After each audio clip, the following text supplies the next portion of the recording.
J'espère que vous allez bien, j'espère que vous vous portez bien, j'espère que votre santé est au top. Bon, vous avez été très nombreuses et nombreux hier à réagir à l'émission que nous avons fait. Nous l'avons diffusée pourtant très tard, hein, à une heure tardive, pratiquement minuit, juste après minuit même. Cela ne vous a pas empêché de nous rester fidèles et je vous remercie énormément. Vous êtes connectés tout le temps. La grande communauté d'Algérie est connectée partout sur toutes les plateformes pour nous suivre, pour commenter nos vidéos, nos émissions, nos articles.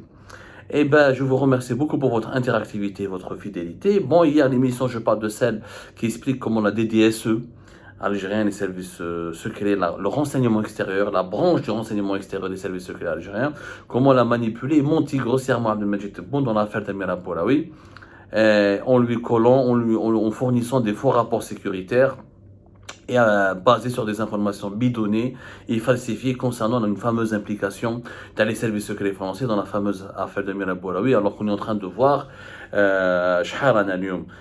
une semaine de garde à vue pour la plupart, pour les 4 suspects pratiquement dans l'affaire Amir Aboulaoui, mais ce ne sont que des Algériens. Elle a utilisé le passeport de sa mère ou elle a trompé la vigilance des éléments de la police aux frontières.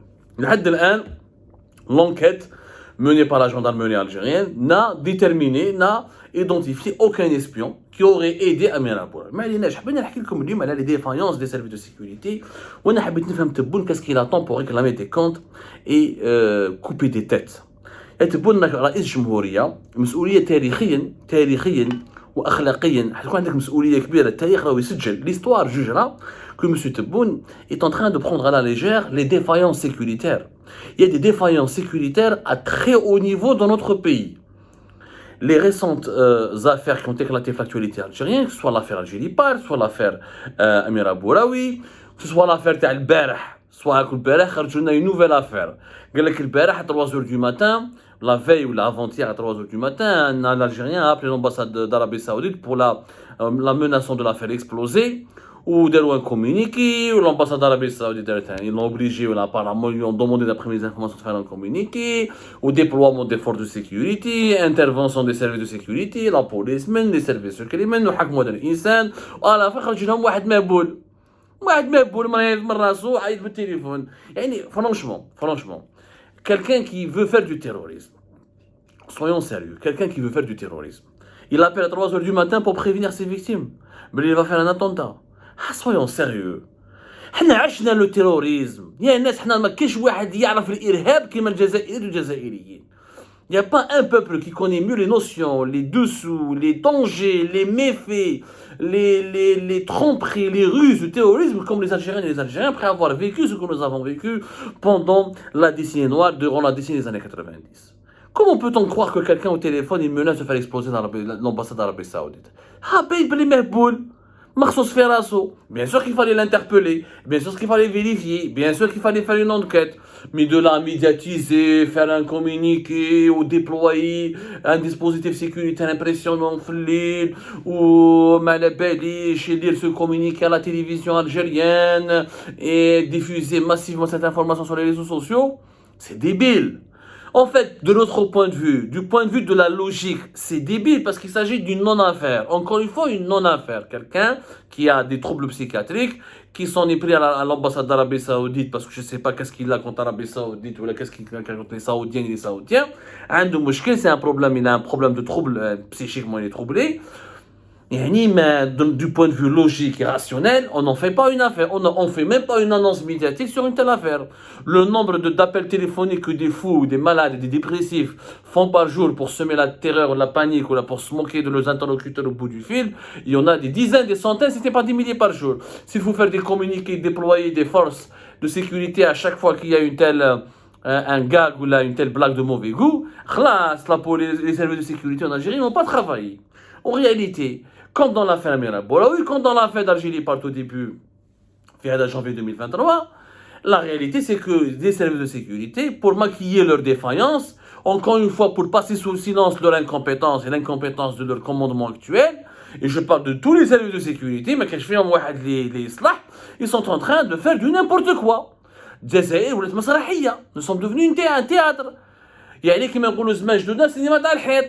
الناس يضحكوا علينا. où les cinémas t'as les projections. Les années 70, nos ancêtres, nos grands-parents ou là, nos parents, ils regardaient des films humoristiques au milieu des villages et là, des villes, à travers des films des projections cinématographiques, où il y a des pièces de théâtre. C'est du burlesque, c'est du surréalisme totalement absurde. Les services de sécurité sont mal gérés dans notre pays. حكينا البارح على دي دي اس او وقلنا باللي وانا شخصيا جو m'attaque pas المهنه الجبار ما نعرفوش parce qu'on Algérie encore une fois les gens ne comprennent pas surtout en ce qui concerne notre travail à nous sur Algérie Part nous on ne personnalise pas les problèmes et on n'a pas une dent contre un haut responsable et on n'a pas une animosité personnelle. Nous on défend l'intérêt général. Nous ce qui nous intéresse c'est les situations, pas les personnes. Quand nous avons dénoncé le patron de la DGSN, c'est parce qu'il y avait des situations immorales et scandaleuses et déplorables et qui menaçaient la sécurité nationale. Quand hier on a dénoncé la direction de la DDSE et son amateurisme et ses échecs et ses manipulations grotesques dans l'affaire d'Amira Bouraoui, c'est pas parce que on a une dent contre Mohamed Jabbar. ما كنت معاه البقلاوه معنا جبار واش مو فو دو لوي هو انسان كبير هذا في عمره قريب 80 ans راهو هنا اليوم غدو ما راهوش هنا مي l'Algérie est censée être éternelle. La direction de la DDSE, elle est complètement divisée, elle est prise en otage par des personnes qui n'ont rien à voir avec de l'enseignement extérieur, qui n'ont pas les compétences requises. La preuve, هيبدأت l'enquête à Amira Bouraoui. وراه le colonel français. Les récits médiatiques et les fantasmes propagandistes qui ont été diffusés massivement durant plus d'une semaine. Amira Bouraoui aurait été aidé par les services secrets français depuis l'Algérie. Elle aurait eu des contacts avec des colonels, les officiers des services secrets français. C'est un agent de la France. Et ils veulent... Rappelez-vous du communiqué, le 9, c'était le 9 ou le 9 février 2023. Les barbouzes, où on parle de barbouzes français qui prépareraient une baie de cochon, une opération comme la baie de cochon, un débarquement militaire pour déstabiliser le régime, pour renverser le régime algérien. Malabelish, ou Hadrou, ou Derou. À la fin, qu'est-ce qui s'est passé? Rien. Amira Bouraoui a juste utilisé le passeport de sa mère de 71 ans pour fuir. Elle a arnaqué les renseignements généraux de la DGSN, de la police algérienne, qui n'ont pas su comment la surveiller, ni comment la retracer, ni comment la localiser, ni comment déjouer son plan de fuite. Elle a arnaqué les gardes frontières qui sont à la gendarmerie nationale. Et surtout, elle s'est moquée grossièrement, de façon grotesque plutôt, elle a roulé dans la farine. Les agents de la police aux frontières, t'as le poste frontalier, t'as Oumtboul, entre le Tarf, à l'entrée de la Tunisie. هذه حكاية ما داخل فيها des agents secrets ما داخلين فيها des services secrets ما داخل فيها un colonel ما داخل فيها je ne sais pas qui. Amira Bouraoui, elle a subtilisé le passeport de sa mère وهربت لهم. Ça fait plus d'une semaine que la gendarmerie algérienne enquête. Mustafa Ben Jema'a Meskin, plus d'une semaine de garde à vue. Yassine Ben Tayyib, cousin d'Amira Bouraoui, ça fait pratiquement une semaine maintenant. Le taxieur ou la maman d'Amira Bouraoui, 71 ans. ورا هادو les agents étrangers qui ont aidé Amira Bouraoui. السؤال اللي يبقى مطروح. On a arrêté de façon spectaculaire Mustafa Ben Jema'a. On a malmené et transféré la mère d'Amira Bouraoui depuis Alger jusqu'à Annaba. Mais les responsables des services de sécurité, qui sont à l'origine de toutes les défaillances, qui expliquent qu'une femme a pu violer une ISTN avec une facilité déconcertante en utilisant le passeport de sa mère. Les responsables de ces services de sécurité, pourquoi une personne n'a été sanctionnée? Là, le policier, t'as la police aux frontières, celui qui a cacheté le passeport à la maman d'Amira Bouraoui, et qui n'a même pas contrôlé l'identité de la personne titulaire de ce passeport. Pourquoi lui n'a pas été... C'est une défaillance, c'est une grave erreur. Mais c'est pas une défaillance, c'est une maladresse. Imaginez, il dit un terroriste, il va trafiquer un faux passeport, il dit avec un taxieur, où il met d'eau, il policier, donc le policier ne va pas contrôler, il dit la photo de Brad Pitt, ou la photo d'Angelina Jolie, où il va juste cacheter le passeport. والارهابي هذاك يدخل للجزائر ويخرج من الجزائر ويدير كاش لي زاتونطا بعيد الشر ونعيشوا دون دي زاكسيون تري غراف.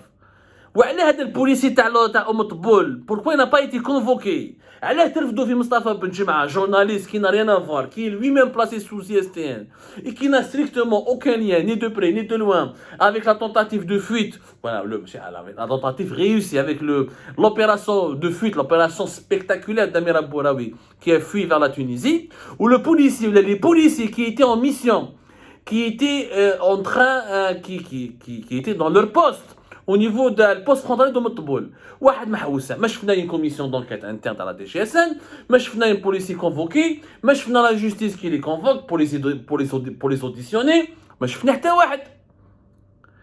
Une vieille femme de 71 ans, malmenée et questionnée, auditionnée et placée en garde à vue.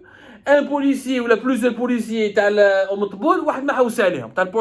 et pourtant, c'est eux qui sont censés. Si le policier avait fait son travail, il avait contrôlé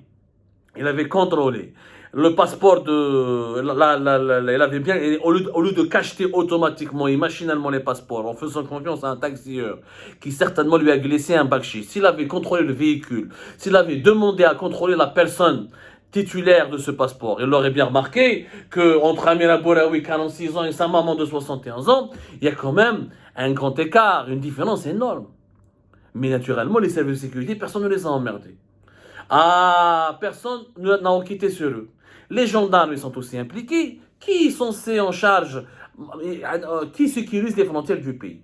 La police aux frontières, deuxième, les gendarmes. Les gendarmes, les gardes frontaliers sont un corps qui relève de la gendarmerie nationale.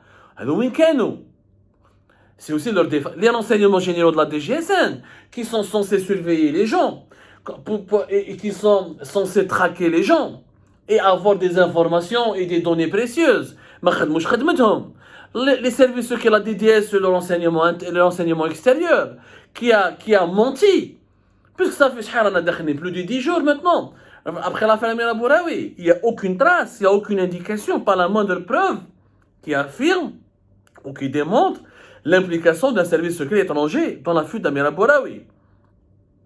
ما كاش. On peut creuser et on peut approfondir nos recherches et les discussions seront longues. La vérité, elle est amère, elle est gênante et elle est blessante. Et cette vérité, ils veulent l'étouffer. C'est quoi la vérité? C'est qu'en Algérie, à la tête de nos plus importants services de sécurité, il y a des responsables qui sont incompétents, qui ont du mal à contrôler leurs troupes, qui n'exécutent pas leur travail comme il se doit, au niveau de toute l'architecture sécuritaire de l'État en ce moment. Et l'Algérie, elle est en danger. Quand des haragas, des clandestins s'introduisent dans des avions, où là une femme de 46 ans se fait passer pour une femme de 71 ans, quand l'enseignement extérieur falsifie des rapports, et communique des fausses des fausses données, et des données qui sont falsifiées et erronées au président de la République, quand les gendarmes sont aux abonnés absents, au lieu d'aller faire une enquête sur les personnes qui étaient en charge du poste frontalier, de sa gestion, de sa surveillance, et s'acharnent sur une vieille femme de 71 ans, et quand on invente, ou là on médiatise, on n'invente pas, on va partir du principe que le monsieur Hada, le malade mental Hada qui a menacé l'ambassade d'Arabie Saoudite à Alger, il est réellement, c'est une véritable, il a réellement menacé l'ambassade d'Arabie Saoudite en Algérie. Et quand on la médiatise de façon outrageante, quand on lui donne, on en fait une affaire d'État, on en fait une grosse patate, une grosse tarte, je ne sais pas comment utiliser les mots, ils font de cette affaire d'un simple fou qui appelle l'ambassade d'Arabie Saoudite en une affaire d'État ou une affaire de menace contre la sécurité nationale. Tout cela signifie que les services de sécurité cherchent à détourner l'attention, à amuser la galerie, à provoquer la polémique, à détourner les lumières des projecteurs vers d'autres faux problèmes en Algérie pour qu'on ne s'intéresse pas à leur dysfonctionnement, à leur bilan et à leurs échecs. وهنا السؤال يبقى مطروح هل الجزائر في أيادي آمنة؟ نقولوها بالعربية نقولوها sincèrement هل الجزائر في أيادي آمنة؟ Est-ce que notre pays entre des mains sûres? quand je vois des aventuriers, des artificiers, des amateurs qui gèrent les services de sécurité en Algérie et les institutions sécuritaires les plus sensibles de notre pays, il y a de quoi se poser des questions. Et pas qu'une seule. إذا بعيد الشر غدوة إن شاء الله nous serons menacés par le Mossad ou par ما على باليش أنايا ولا des grandes armées ou des pays ou des puissances mondiales et régionales, sommes-nous capables de se protéger avec l'actuel commandement de l'ensemble des services de sécurité? Outebourne devrait se poser cette question parce qu'il est pénalement, moralement et juridiquement responsable de toutes ces défaillances sécuritaires parce que les chefs qui travaillent avec lui, ils ont été nommés par ses soins. Et je parle de l'ensemble des services de sécurité, dans leur totalité. Je ne distingue personne, ni la DGSN, ni la gendarmerie, ni le renseignement extérieur, ni aucun autre service de sécurité. Il est temps, Ejma, d'arrêter de politiser des polémiques stériles, ou d'inventer des affaires, ou de transformer des non-affaires en affaires d'État, pour arnaquer l'opinion publique, pour la berner, et pour détourner l'attention, et pour peut-être certainement tromper le chef de l'État, en lui faisant miroiter qu'il y a des dangers sérieux dans d'autres dossiers, alors que ces dossiers-là sont vides, alors que les véritables enjeux concernent avant tout, je dis bien avant tout, la gestion de nos services de sécurité. À l'époque de Bouteflika, il n'y avait pas autant de défaillances. Jamais à l'époque de Bouteflika, mais je venais des services de sécurité qui font des rapports pour accuser ouvertement des barbouzes français ou des barbouzes israéliens ou des barbouzes marocains de s'impliquer ou de menacer, de s'ingérer dans les affaires internes du pays. On a fait croire à Tebboune qu'un danger de débarquement militaire menace l'Algérie. Vous vous rendez compte? On a fait croire au président algérien qu'il est possible qu'il y ait un scénario comme la baie des cochons en Algérie. Yani, la France ou un pays étranger, une puissance étrangère soutiendrait une milice armée qui va essayer de renverser le régime algérien. Qui peut croire à ces inepties, sans aucune preuve, sans aucune indication, sans aucun argument? Je ne تلعبش pour la sécurité nationale, ماهيش لعب. هذه ماهيش partie à baby foot ou la billard. Moi je lance un appel à Abdelmajid Tebboune. Ressaisissez-vous, monsieur Tebboune. Il faut se ressaisir dans une extrême urgence et se réveiller et demander des contre-enquêtes et des enquêtes sérieuses et demander des comptes à tous les chefs des services de sécurité. Que Dieu protège l'Algérie, que Dieu punisse l'Algérie et sa population.